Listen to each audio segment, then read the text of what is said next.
नमस्कार दोस्तों, स्वागत है आपके YouTube channel top trending GK में। दोस्तों इस वीडियो में देखने वाले हैं दिल्ली पुलिस कांस्टेबल एग्जाम जो 17 नवंबर को कंडक्ट हुआ है प्रथम पारी में। इस शिफ्ट में पूछे गए जीके साइंस और करंट अफेयर्स के 50 में से 43 एग्जैक्ट सवाल मिल चुके हैं। तो मैक्सिमम सवाल आपके सामने यहाँ पर एक्स्ट्रा फैक्ट सहित कवर करने वाले हैं। आपका एग्जाम था तो कमेंट सेक्शन में बताना लास्ट में कितने सवाल यहाँ से आपके क्रैक्ट हो पा रहे हैं स्पेशल जीके के। तो यहाँ पर कंटिन्यू करते हैं 17 नवंबर फर्स्ट शिफ्ट। और पीडीएफ फाइल के लिए आपको ऑल सेफ्टी एक साथ टेलीग्राम चैनल पर मिल जाएगी। इन सभी अभ्यर्थियों का बहुत बहुत धन्यवाद जिन्होंने रियल और ऑथेंटिक सवाल है वो टेलीग्राम पर सेंड किए थे। जैसे ही एग्जाम खत्म होता है टेलीग्राम पर सवाल सेंड करने की लिंक मिल जाती है। ऑल सेफ्ट की पीडीएफ फाइल एक साथ मिलेगी। तो न्यू कैंडिडेट टेलीग्राम से जुड़ना चाहते हैं, लिंक डिस्क्रिप्शन बॉक्स में या फिर डायरेक्टली टेलीग्राम पर सर्च कीजिएगा @trend GK, वहाँ से आप ज्वाइन हो जाएगा। पहला सवाल देखते हैं आपके सामने। कलिंग वर्तमान में किस राज्य में पड़ता है? कलिंग है जो ओडिशा राज्य में। ओडिशा जो पूरा राज्य है वो पहले कलिंग के नाम से जाना जाता था। कलिंग ये जो क्षेत्र है महानदी और गोदावरी नदियों के बीच का पूर्वी तटीय क्षेत्र है। कलिंग वर्तमान में ओडिशा के अतिरिक्त तेलंगाना, उत्तरी पूर्वी आंध्र प्रदेश और मध्य प्रदेश के कुछ हिस्सा है। इन सभी को मिलाकर कलिंग राज्य है वो पहले था। मगध के नंद वंश के संस्थापक जो महापद्म हैं, इन्होंने कलिंग पर विजय की थी और अशोक के 13वें शिलालेख में कलिंग युद्ध का वर्णन देखने को मिलता है। नेक्स्ट सवाल नंबर 2, रोहतास किला किस नदी के किनारे है? रोहतास दुर्ग ये दोस्तों बिहार के रोहतास जिले में है और सोन नदी के किनारे है। तो बिहार में है रोहतास दुर्ग। एक दोस्तों रोहतास का किला है वो पाकिस्तान के पंजाब प्रांत में भी है और जो कि शेरशाह सूरी ने बनवाया था। और फिर यहाँ पर केवल रोहतासगढ़ या रोहतास किला पूछे जो भारत में है तो वो सोन नदी में है जो कि बिहार राज्य में। अगला सवाल देखिए, उससे पहले कमेंट सेक्शन में बताना यदि आपका एग्जाम नहीं हुआ है तो नेक्स्ट एग्जाम आपका कौन सी शिफ्ट में और कब है। और जो कैंडिडेट मॉक टेस्ट सीरीज से नहीं जुड़े हैं उनके लिए बेहतरीन डील आ चुकी है। 17, 18, 19 नवंबर के मध्य यदि आप टेस्ट बुक पास लेते हो तो यहाँ पर एक बेहतरीन सेल चल रही है। 359 रुपये में ये डील आपको ग्रैब हो जाएगी। दीपावली सेल का जो ऑफर था दोबारा आपके सामने ये ऑफर आ चुका है। जो मिस कर गए थे, टेस्ट बुक पास नहीं लिया था, टीटीजी के कूपन कोड अभी आपको यूज़ करना है, 10% एक्स्ट्रा डिस्काउंट मिल जाएगा और आज ही आप टेस्ट बुक पास ले सकते हो। आने वाले एसएससी जीडी जैसे एग्जाम के लिए आप टारगेट कर रहे हो, रेलवे एग्जाम को टारगेट कर रहे हो तो मॉक टेस्ट लगाना बहुत ज़्यादा इंपॉर्टेंट है। 50% तैयारी आपकी मॉक टेस्ट से ही हो पाती। तो स्मार्ट वे में आप तैयारी करना चाहते हो, मॉक टेस्ट लगेगा, उनका विश्लेषण कीजिएगा, कहाँ पर गलतियाँ हो रही है सुधार करते हुए आप तैयारी करेंगे तो आपका एक्सपीरियंस बढ़ेगा, टाइम मैनेजमेंट बेहतर हो पाएगा। और टेस्ट बुक पास प्रो इसके लिए सबसे बेहतर डील आपको मिल जाएगी क्योंकि पास प्रो में प्रीवियस ईयर के जो भी पेपर होते हैं वो मॉक फॉर्म में आप अटेम्प्ट कर सकते हो और उन पर आधारित टेस्ट रहते हैं। तो टीटीसी के कूपन कोड यूज़ करते हुए आज इस डील को ग्रैब कर सकते हो। बेहतरीन डील चल रही है, लिंक डिस्क्रिप्शन बॉक्स में है। अगला सवाल एक जो पूछा गया था, सिंधु घाटी सभ्यता के किस शहर में चार दीवारी, कितने शहर ऐसे हैं, कितने स्थल हैं जहां पर चार दीवारी युक्त थी? तो जिन भी कैंडिडेट को इसका आंसर पता है कमेंट सेक्शन में बताना। बाकी एक सवाल एग्जाम में पूछा जाता है कि बिना गढ़ वाला एकमात्र हड़प्पाकालीन या फिर सिंधु घाटी सभ्यता का स्थल कौन सा है जहां पर दुर्ग नहीं है? तो वो है चनूदड़ू। ठीक है, नेक्स्ट सवाल देखते हैं यहाँ पर। 2011 जनगणना के अनुसार कौन से धर्म की जनसंख्या सबसे कम है? ऑप्शन के अकॉर्डिंग आपका जैन धर्म करेक्ट था। जैन से भी कम पारसी धर्म की जनसंख्या है। ठीक है, अब जैन धर्म ऑप्शन के अकॉर्डिंग करेक्ट हो जाएगा। यहाँ पर मैं बात करूँ हिंदुओं की टोटल पॉपुलेशन है वो कितने फीसदी है? 89.8% लगभग 80% हिंदू है और 14% मुस्लिम आबादी है। ठीक है, 14.2% मुस्लिम है। हिंदुओं की जनसंख्या कितनी बढ़ी है? 2001 से 11 में दशक की वृद्धि हुई है 16.8% और मुस्लिम जनसंख्या बढ़ी है 24.6%। और बात करूं थर्ड स्थान पर ईसाई जनसंख्या है वो है 2.3% ईसाई है और सिखों की जनसंख्या 1.7% है, बौद्धों की है 0.7 और जो जैन की है वो 0.4 है जो कि उसमें सबसे कम था आपकी। सर्वाधिक हिंदू जनसंख्या परसेंटेज के अकॉर्डिंग हिमाचल प्रदेश में 95% हिंदू है और बाकी यहाँ पर अल्पसंख्यक है जो पारसी, मुस्लिम, ईसाई, सिख, बौद्ध, जैन, ये टोटल 6 समुदाय है जिनको अल्पसंख्यक का दर्जा प्राप्त है। आपको पूछ ले, एसएससी के द्वारा ऑलरेडी पूछा हुआ सवाल है कि 2011 की जनगणना के अनुसार अल्पसंख्यकों का प्रतिशत कितना है, यानी पारसी, मुस्लिम, ईसाई, सिख, जैन, बौद्ध है, इन सभी को मिलाए तो परसेंटेज निकल के आता है 19.3%। तो 19.3% है वो अल्पसंख्यक है।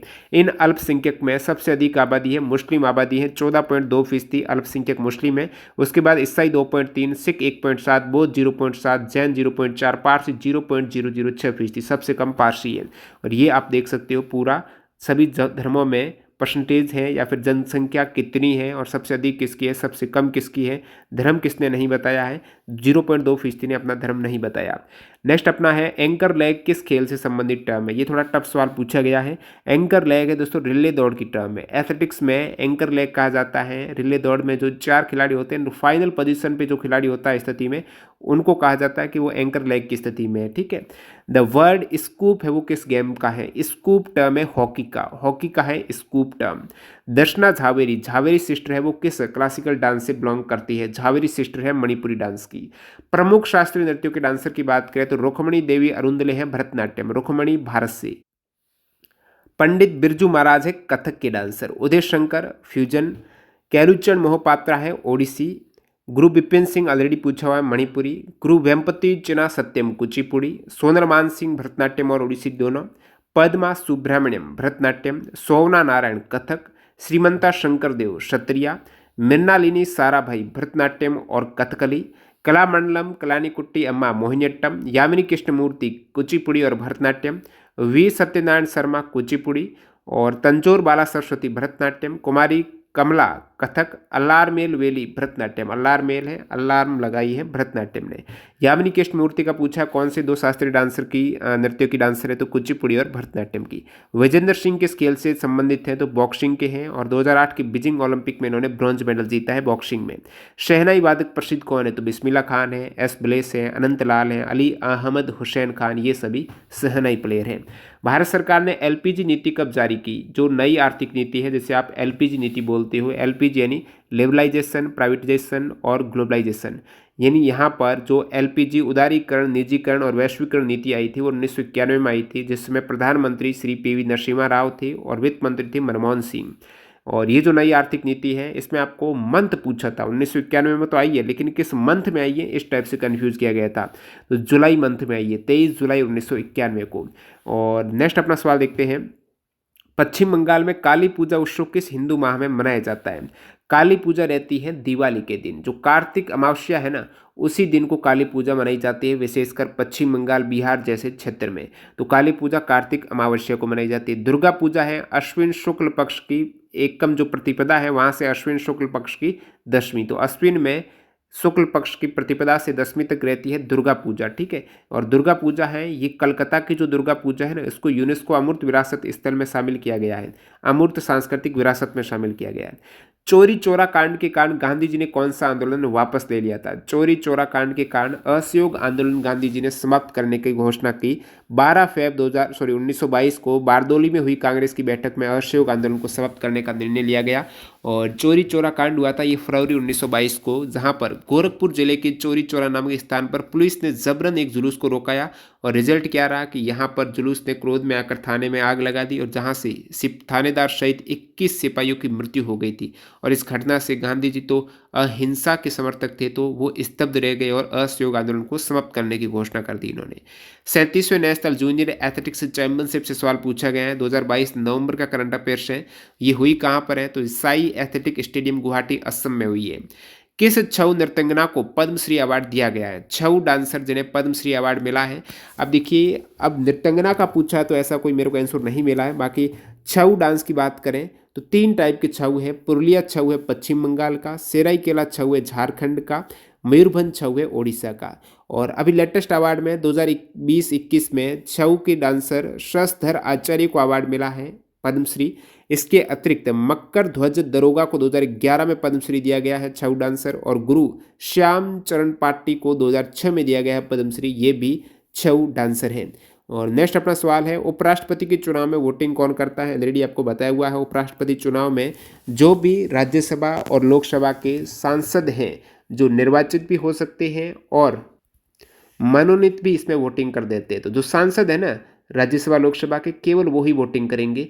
यहाँ पर आपको पता होगा राष्ट्रपति में सांसद के अलावा एमएलए भी वोटिंग करते हैं और राष्ट्रपति में मनोनीत वाले वोटिंग नहीं करते हैं, केवल निर्वाचित वाले सांसद जो राज्यसभा लोकसभा के एमपी हैं और एमएलए जो भी राज्य विधानमंडल के हैं वो वोटिंग करते हैं, लेकिन उपराष्ट्रपति में एमएलए वोटिंग नहीं करते हैं। नेक्स्ट अपना सवाल है, 1973 में केशवानंद भारती बनाम केरल राज्य केस किससे संबंधित है। तो केशवानंद भारती बनाम केरल राज्य केस है ये है कि संसद को संविधान के आधारभूत संरचना में बदलाव करने से रोका जाना चाहिए। आपको पता है आर्टिकल 368 में साउथ अफ्रीका में संविधान संशोधन की प्रक्रिया भारत के संविधान में अडॉप्ट की गई है, जहाँ पर संविधान संशोधन आप कर सकते हो, लेकिन संविधान संशोधन में भी ध्यान रखना कि आधारभूत संरचना उसमें चेंज न हो जाए। तो ये केशवानंद भारती बनाम केरल राज्य का वाद था। और संविधान संशोधन के अधिकार पर एकमात्र प्रतिबंध ये है कि इसके माध्यम से संविधान का मूल ढांचा है उस पर कोई क्षति नहीं पहुंचनी चाहिए। आज़ादी का अमृत महोत्सव की शुरुआत कितने सप्ताह पहले शुरू की गई थी? आज़ादी का अमृत महोत्सव की शुरुआत है ये दोस्तों 75 सप्ताह, क्योंकि 75वां ये साल था, आज़ादी का अमृत महोत्सव 75 वर्ष था, तो 75वीं वर्षगांठ से 75 सप्ताह पहले इसकी शुरुआत हुई और 15 अगस्त 2023 को इसकी समाप्ति हुई। अब 12 मार्च 2021 को इसकी शुरुआत हुई थी। कब हुई? 12 मार्च 2021 को साबरमती आश्रम अहमदाबाद से दांडी मार्च को हरी झंडी दिखाकर आज़ादी का अमृत महोत्सव का उद्घाटन किया गया। तो आज़ादी के 75 साल पूरे हो रहे थे 15 अगस्त 2022 को। ठीक है, 75 साल पूरा होने पर 76वां स्वतंत्र दिवस मनाया गया। जैसे कि पहला स्वतंत्र दिवस था उसमें कोई साल पूरा थोड़ा ही हुआ था, डायरेक्टली मना दिया गया था 15 अगस्त 1947 को। तो इस टाइप से जैसे ही साल कंप्लीट हुए तो 75 साल पूर्ण हुआ, तो ये जो 76वां स्वतंत्रता दिवस मनाया गया 15 अगस्त 2022 को। तो इस पर कन्फ्यूज मत होना। और नेक्स्ट अपना है, और ये डेट याद रखना, 12 मार्च 2021 को 75 वीक पहले, यानी 15 अगस्त 2022 से 75 वीक जस्ट पहले 12 मार्च 2021 को यहाँ पर साबरमती आश्रम अहमदाबाद से दांडी मार्च को हरी झंडी दिखाकर आज़ादी का अमृत महोत्सव का उद्घाटन किया गया था। अक्टूबर और नवंबर में सबसे अधिक वर्षा किस राज्य में होती है? प्रीवियस एसएससी में आया हुआ सवाल है। सर्दियों में सबसे अधिक वर्षा होती है तमिलनाडु में। तमिलनाडु और पुदुचेरी जो क्षेत्र है वहाँ पर सबसे अधिक वर्षा होती है। तमिलनाडु को कोरोमंडल तट से घिरा हुआ है, तो कोरोमंडल तट में सर्दियों में सबसे अधिक वर्षा होती है। जीडीपी और जीएनपी से एक सवाल पूछा गया है। अब जीडीपी और जीएनपी में कौन सा सवाल था कमेंट सेक्शन में बताना, बाकी इसके फॉर्मूले बता देता हूँ। जीडीपी यानी एक वर्ष में टोटल कितने गुड्स और सर्विस हैं उस देश में प्रोडक्ट उत्पादित हुई है। जीडीपी है, इसमें consumption plus government expenditure plus investment plus निर्यात माइनस आयात आता है। एनडीपी, आपको जीएनपी का पूछा तो जीएनपी में क्या होता है? जीडीपी में से एक्स माइनस एम कर दो। जो भी जीडीपी है उसमें इनकम फ्रॉम फॉरेन और इनकम टू फॉरेन, जो फॉरेन से भारत में इनकम आई है और भारत से फॉरेन में गई है, विदेश को आई गई है, इनका जो नेट निकल के आएगा वो जीएनपी है। जीडीपी में ये जो नेट निकल के आएगा वो जीएनपी है। एनएनपी है, जीएनपी में से मूल्यह्रास माइनस कर दो, और एनडीपी है, जीडीपी में से मूल्यह्रास माइनस कर दो। नेक्स्ट अपना सवाल है, प्रतिस्थापन अभिक्रिया से एक सवाल पूछा गया है। एग्जैक्ट क्या सवाल था वो बताना। प्रतिस्थापन अभिक्रिया वह क्रिया जिसमें अणु की संरचना में बिना परिवर्तन किए उसका एक परमाणु या परमाणुओं का समूह किसी अन्य परमाणु या समूह द्वारा विस्थापित हो जाता है। जैसे सोडियम है, इसके साथ ये जल का पूरा अणु है, इसमें ये पूरा हाइड्रोजन जो ऑक्सीजन विस्थापित हो गया, इसके स्थान पर क्या आ गया? सोडियम के साथ में OH आ गया। नेक्स्ट अपना है, चंद्रमा पर सबसे कम तापमान कितना है? तो चंद्रमा पर सबसे कम तापमान जो रिकॉर्ड किया गया है वो -250 डिग्री सेंटीग्रेड है, और सौरमंडल में कहीं पर भी मापा गया ये सबसे ठंडा तापमान है चंद्रमा के पोल पर। सूर्य की सतह का तापमान कितना होता है? तो 5600 डिग्री सेंटीग्रेड होता है सूर्य की सतह का तापमान। कोर का तो बहुत ज़्यादा होता है, सरफेस का इतना होता है। हम्पी स्मारक किस वास्तुकला शैली में निर्मित है? तो हम्पी स्मारक का पूछा है, द्रविड़ शैली का हो सकता है, बाकी कमेंट सेक्शन बताना इसका आंसर। मौलिक अधिकारों पर सलाहकार समिति के अध्यक्ष कौन थे? मौलिक अधिकारों पर सलाहकार समिति के अध्यक्ष थे दोस्तों वल्लभ भाई पटेल। मौलिक अधिकार की उप समिति के अध्यक्ष थे JB कृपलानी। संघीय शक्तियों के संबंधित समिति या संघीय संविधान समिति के अध्यक्ष जवाहरलाल नेहरू। मौलिक अधिकार, अल्पसंख्यक एवं जनजातीय और अपवर्जित क्षेत्र संबंधित सलाहकार समिति के वल्लभ भाई पटेल अध्यक्ष थे। अल्पसंख्यकों की उप समिति के अध्यक्ष HC मुखर्जी। राष्ट्रीय ध्वज संबंधी तदर्थ समिति के अध्यक्ष राजेंद्र प्रसाद। संचालन समिति के अध्यक्ष राजेंद्र प्रसाद। प्रक्रिया विषयक समिति संबंधी के जो समिति के अध्यक्ष राजेंद्र प्रसाद। वित्त एवं स्टाफ समिति राजेंद्र प्रसाद। प्रत्यय पत्र संबंधी अलादी कृष्ण स्वामी अय्यर। आवास समिति है B Pattabhi Sitaramayya. Drafting committee के डॉक्टर भीमराव अम्बेडकर। हर्षचरित एवं कादम्बरी के लेखक कौन है? हर्षचरित और कादम्बरी के लेखक है बाण भट्ट। आपको पूछ ले बुद्ध चरित के लेखक कौन है? तो बुद्ध चरितक के लेखक है अशोक घोष। हर्षचरित और कादम्बरी के बाण भट्ट है। बुद्ध चरितम के लेखक अशोक घोष है। अष्टाध्यायी के लेखक पाणिनि है। मुद्रा राक्षस के है विशाख दत्त। गीत गोविंद के जयदेव है। रामायण की वाल्मीकि है। महाभारत के वेदव्यास है। विक्रमांक चरित के बिल्हण है। पृथ्वीराज रासो की चंद्रबरदाई है। राज तरंगिणी के कलहण है। ये सभी वेरी इंपॉर्टेंट है, जहाँ से एग्जाम में सवाल आते हैं। अर्थशास्त्र के चाणक्य है। हरचरित कादम्बरी के बाण भट्ट जो आपको पूछा है। महाभाष्य की पतंजलि है। कालिदास किसके ऑथर है? तो कुमार संभवम। अभिज्ञान शाकुंतलम। विक्रमोर्वशीयम, मेघदूतम, रघुवंशम, मालविकाग्निमित्रम, ऋतुसारम, इनके ऑथर है कालिदास। भास किसके हैं? स्वप्ना वासवदत्तम और प्रतिगा योगधारायण, भास इनके हैं। और हर्षवर्धन किसके हैं? नागानंद, रत्नावली और प्रियदर्शिका के ऑथर है हर्षवर्धन। नेक्स्ट अपना सवाल है 1881 में पारित प्रथम भारतीय कारखाना अधिनियम किस पर फोकस करता है?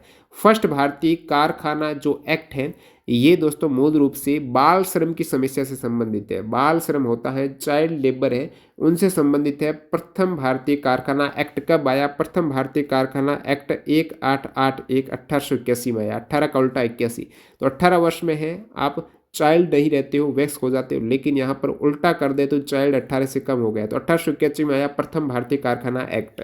और इस एक्ट में क्या प्रावधान किया गया? एक तो बाल श्रम की समस्या से संबंधित था, और इस एक्ट में यह निर्धारित किया गया कि 7 साल से कम उम्र के बच्चे को कारखाना में काम नहीं करा सकते। बिलो 7 ईयर्स आप कारखानों में काम नहीं करा सकते हैं। और जो 7 से 12 वर्ष की आयु वाले बच्चे हैं उनसे प्रतिदिन 9 घंटा से ज़्यादा काम नहीं करा सकते। 7 साल से कम तो बिल्कुल नहीं करा सकते, और जो 7 से 12 वर्ष की आयु है ना उनको 9 घंटा से अधिक काम नहीं करा सकते, ठीक है। और पहला जो भारतीय कारखाना एक्ट 1881 में आया वो रिपन के दौरान आया था, और बच्चों को भी यहाँ पर महीने में 4 छुट्टियाँ मिलेगी ऐसा भी इसमें प्रावधान किया गया। दूसरा भारतीय कारखाना एक्ट आया 1891 में, जिसमें सभी श्रमिकों के लिए एक साप्ताहिक अवकाश प्रदान किया गया। और महिला दूसरा कारखाना अधिनियम 1891 में महिलाओं के लिए काम के घंटे 11 घंटे प्रतिदिन निर्धारित किए गए। नेक्स्ट अपना है थेयम किस राज्य का लोक नृत्य है? तो थेयम है दोस्तों केरल का लोक नृत्य। थेयम आपको पूछा है ना, तो केरल के उत्तर मालाबार इलाके का ये लोक नृत्य है। केरल की मालाबार इलाके का है थेयम, तो थेयम है केरल का। 1950 में लघु उद्योग का अधिकतम निवेश कितना था? लघु उद्योग का अधिकतम निवेश 1950 में था 5 लाख रुपए। 5 लाख रुपए से ज़्यादा का निवेश में लघु उद्योग वो नहीं रहता। लघु स्तरीय औद्योगिक इकाई थी जिसमें अधिकतम 5 लाख रुपए का निवेश था। वर्तमान में लघु उद्योग के लिए अधिकतम निवेश हो चुका है 1 करोड़। नेक्स्ट अपना सवाल देखते हैं। बाकी आपको बताऊं 1955 में ग्राम और लघु उद्योग समिति करवे समिति का नाम था, ग्राम और लघु उद्योग समिति करवे समिति। ब्रजभूषण काबरा किस वाद्य यंत्र से संबंधित है? गिटार वादक है ब्रजभूषण काबरा और बेजू धर्मजन। भारत में हरित क्रांति के समय प्रधानमंत्री, हरित क्रांति की शुरुआत मान ली जाती है 1965 में। तो 1965 में प्रधानमंत्री कौन थे? तो आप कहेंगे लाल बहादुर शास्त्री। अब हरित क्रांति और नेक्स्ट चली थी 1965 से 68 के दरमियान मानी जाती है भारत में हरित क्रांति की शुरुआत। तो इंदिरा गांधी भी प्राइम मिनिस्टर बनी थी तीसरी 1966 में। तो इंदिरा गांधी और लाल बहादुर शास्त्री दोनों हो जाएंगे हरित क्रांति के दरमियान, लेकिन शुरुआत लाल बहादुर शास्त्री आप कहेंगे। आपको पूछ ले हरित क्रांति के समय कौन थे कृषि मंत्री? तो जगजीवन राव हो जाएगा। भारत में हरित क्रांति का नेतृत्व किया था MS स्वामीनाथन ने, बाकी बोरलॉग ने किया था अमेरिका के कृषि विज्ञानी। नेक्स्ट अपना है 42वें संविधान संशोधन 1976 द्वारा प्रस्तावना में कौन से शब्द ऐड किए गए? प्रस्तावना में 3 शब्द समाजवादी, धर्मनिरपेक्ष और अखंडता को जोड़ा गया, एक बार संशोधन किया गया। विधानसभा अध्यक्ष की नियुक्ति कौन करता? कोई नहीं करता, चुने जाते हैं बहुमत से। विधानसभा के जो अध्यक्ष हैं ना, जितने भी विधानसभा के सदस्य हैं, MLA हैं, उनके द्वारा बहुमत से, साधारण बहुमत होता है और वहां से चुने जाते हैं, निर्वाचित होते हैं विधानसभा अध्यक्ष है। यह आर्टिकल 178 में प्रावधान है, विधानसभा के अध्यक्ष और उपाध्यक्ष है वो चुने जाएंगे। नेक्स्ट अपना है भारतीय संविधान का कौन सा अनुच्छेद संवैधानिक निकाय चुनाव आयोग से संबंधित है? निर्वाचन आयोग या चुनाव आयोग से संबंधित आर्टिकल 324 है। अनुच्छेद 324 में प्रावधान है संसद, राज्य विधानसभा। अब आपको पूछ ले चुनाव आयोग जो भारत का राष्ट्रीय चुनाव आयोग है वो किन का इलेक्शन करवाता है? तो यहाँ पर इलेक्शन की जो जिम्मेदारी है, एक तो संसद के इलेक्शन है MP MLA MP के, और राज्य विधानसभा MLA के इलेक्शन है, और भारत के राष्ट्रपति के इलेक्शन है और उपराष्ट्रपति के इलेक्शन, ये केंद्रीय निर्वाचन आयोग कराएगा। MP MLA राष्ट्रपति उपराष्ट्रपति। वर्तमान में चीफ इलेक्शन कमिश्नर कौन है भारत में? वर्तमान में मुख्य चुनाव आयुक्त है राजीव कुमार। पहले कौन थे? सुकुमार से। तो chief election commissioner of India है राजीव कुमार। और इलेक्शन कमिश्नर, अब चीफ मुख्य के अलावा 2 इलेक्शन कमिश्नर भी होते हैं। तो वर्तमान में अनूप चंद्र पांडे और अरुण गोयल हैं इलेक्शन कमिश्नर ऑफ इंडिया। और मुख्य चुनाव आयुक्त का इनका टेन्योर कितने वर्ष रहता है? 6 वर्ष या फिर 65 वर्ष की आयु, जो भी पहले कंप्लीट हो जाए। आर्थ्रोपोडा वर्ग संबंधित सवाल पूछा है। तो आर्थ्रोपोडा है जंतु जगत का सबसे बड़ा संघ। इसमें सममिति पाई जाती है और शरीर खंडयुक्त होता है। इसमें खुला परिसंचरण तंत्र पाया जाता है और रुधिर वाहिकाओं में नहीं बहता है। आर्थ्रोपोडा में देहगुआ रक्त से भरी होती है। इसमें जुड़े हुए पैर पाए जाते हैं। अब आर्थ्रोपोडा जंतु जगत का सबसे बड़ा संघ है। इसके उदाहरण की बात करें तो यहाँ पर पेलीमोन जो झींगा है, तितली, मक्खी, एरेनिया जो मकड़ी हो जाएगी, बिच्छू है जिसे आप पेलेनियस कहते हो, केकड़ा है, और पेरीप्लेनिटा है तिलचटा, मस्का जो घरेलू मक्खी है, स्क्लोम्पेंड्रा सतपाद है, ये सभी आर्थ्रोपोडा से उदाहरण है। तो जितने भी ये वर्गीकरण किया गया है क्लासिफिकेशन, इनके उदाहरण एक बार आप देख सकते हो। आर्थ्रोपोडा पोरीफेरा के उदाहरण में साइकॉन, यूप्लेक्टेला, स्पंजिला। स्पंजिला किसका उदाहरण है पूछा जाता है तो पोरीफेरा का है। सिलेंट्रेटा में हाइड्रा है, समुद्री एनिमोन, जेलीफिश, सिलेंट्रेटा। एनिलिडा में आपकी केंचुआ, अब एनिलिडा का पूछा जाता है उदाहरण केंचुआ, नेरिस और जौंक है एनिलिडा का। प्लेटी हेल्थ जो हेलमंथीज के उदाहरण में प्लेनेरिया, प्लेनेरिया है प्लेटी हेलमंथीज, लिवर फ्लूक है प्लेटी हेलमंथीज और टैपवर्म भी प्लेटी हेलमंथीज। निमेटोडा के उदाहरण है दोस्तों एस्केरिस जो गोल कर्मी है, फाइलेरिया है कर्मी है, पिन कर्मी है और वुचेरेरिया है, ये निमेटोडा का उदाहरण है। वुचेरेरिया भी निमेटोडा। मोलस्का के उदाहरण घोंगा सीप से काफी बार पूछा है। ऑक्टोपस भी मोलस्का का है, यूनियो भी मोलस्का का है, काइटोन भी मोलस्का का है। इकाइनोडर्मेट के उदाहरण में आपके एस्ट्रिएस यानी तारा मछली, एंटेडोन पंख तारा, इकाइनोस समुद्री अर्चिन और होलोथूरिया समुद्री खीरा, ये इकाइनोडर्मेट है। और प्रोटोकोर्डेटा के उदाहरण में बेलेनाग्लोस, हर्डमेनिया और एम्फियोक्स। आप कहेंगे इतने हर्ड नहीं दोस्तों, एनसीईआरटी क्लास 9-10 के ही सवाल है ये। साइक्लोस्टोमेटा, साइक्लोस्टोमेटा के उदाहरण में आपको मिल जाएगा पेट्रोमाइचोन और मिक्सिन जो हेग मछली है। मत्स्य संघ में जितनी भी मछलियां हैं ये उदाहरण है। जल जो एम्फीबियन है, जल स्थलचर है, जल और थल दोनों में रहते हैं, उसमें सैलामेंडर है। एम्फीबिया में सैलामेंडर, टॉड, राना ट्रिगना, हाइला, ये उदाहरण है। और जो रेप्टाइल है सरीसृप है, जो कछुआ रेप्टाइल है, सांप, छिपकली, मगरमच्छ भी रेप्टाइल है, टर्टल, कैमलियन, उड़न छिपकली, किंग कोबरा, घरेलू छिपकली, ये सभी सरीसृप है। एविज जैसे पक्षी बोलते हैं सभी पक्षी एविज है, ठीक है। और स्तनपाई, स्तनपाई में बिल्ली, मनुष्य, चूहा, व्हेल, चमगादड़। व्हेल क्या है स्तनपाई है। अब जो पादप जगत वर्गीकरण आप देखेंगे Thallophyta, bryophyta, pteridophyta, angiosperm, gymnosperm, इनके उदाहरण से भी एग्जाम में सवाल आते हैं। थेलोफाइटा है, इसके अंतर्गत यूलोथ्रिक्स है, क्लेडोफोरा है, अल्वा है, स्पाइरोगाइरा है, कारा है। ब्रायोफाइट में मॉस, मार्केशिया, रिक्शिया है। टेरिडोफाइट में मार्सिलिनिया, फर्न, हॉस्टेल है। क्रिप्टोगेम में ये तीनों आ जाते हैं, थेलोफाइटा, ब्रायोफाइटा, टेरिडोफाइटा है, इसमें आ जाते हैं क्रिप्टोगेम में। फेनरोगेम में आते हैं जिम्नोस्पर्म, एंजियोस्पर्म। जिम्नोस्पर्म होता है नग्न बीज उत्पन्न करने वाले पौधे, एंजियोस्पर्म होता है फल के अंदर बीज उत्पन्न करने वाले। अब जो जिम्नोस्पर्म है उसके उदाहरण में आपके कौनधारी पादप जैसे चीड़ है, तालिसपत्र है, पर्सरल है, सनोबार, देवदार, पाइनस, साइकस, ये सभी जिम्नोस्पर्म है। एंजियोस्पर्म है जो समर्थ बीजी है, सपुष्पक है, इसमें भी एक बीजपत्री और दो बीजपत्री अलग अलग होते हैं। अब द्विबीजपत्री का उदाहरण देखेंगे तो आलू, मटर, सूरजमुखी, गुलाब, नीम, सेब, बरगद, बीन्स, टमाटर, दालें, मूंगफली, औंख, ये द्विबीजपत्री है। अगला सवाल है पीएम दक्ष योजना किस मंत्रालय द्वारा संचालित है। प्रधानमंत्री दक्ष योजना है, ये केंद्रीय सामाजिक न्याय और अधिकारिता मंत्री द्वारा, यानी ये मंत्रालय है केंद्रीय सामाजिक न्याय और अधिकारिता। 5 अगस्त 2021 को इसका शुभारंभ किया गया है। इस योजना के माध्यम से जो एससी, एसटी और पिछड़े वर्ग सफाई कर्मचारी हैं उनको लक्षित करके निःशुल्क ट्रेनिंग दी जा रही है, दक्ष करने के लिए, कौशल विकास के लिए ट्रेनिंग दी जा रही है। और यहाँ पर जो ट्रेनिंग में इन्हें मुआवजा जो प्रति प्रशिक्षु है स्टाइपेंड भी दिया जाता है। जैसे री स्किलिंग और अप स्किलिंग में यदि 80% आपकी अटेंडेंस रही है तो जो ट्रेनी है उनको कितना मिलेगा, 3,000 रुपये प्रति प्रशिक्षु दिया जाएगा। तो ये सवाल ऑलरेडी पूछा हुआ कितना मुआवजा है, टीसीएस ने पूछा था। और जो शॉर्ट टर्म और लॉन्ग टर्म ट्रेनिंग में 80% आपकी उपस्थिति हो तो जो एससी के प्रशिक्षु है उनको 1,500 रुपये और ओबीसी, ईबीसी वगैरह के ट्रेनी हैं इनको 1,000 रुपये, सभी कर्मचारियों को 1,500 रुपये प्रति माह दिए जाएंगे।